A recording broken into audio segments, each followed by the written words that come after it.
Hello, in this video I want to show you how to fix the problem when you have stable internet connection, but you cannot use the browser or Google Play Store on your Motorola Moto G Pure. So first let's try opening the Google Play Store and actually downloading something. And here we have Clash of Clans, but as you can see it doesn't work. The same thing is with Google Chrome, as if we try to reach any website like YouTube, it won't work.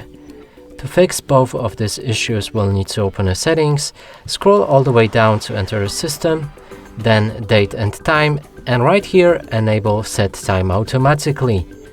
Now if you go back to your Google Play Store or Google Chrome, it should work fine. So we can try again. Now the game actually opens, and there's also Google Chrome and the YouTube, which works as normally. And that's it for this video. Hope you like it. Please consider subscribing to our channel, leave a like and a comment below.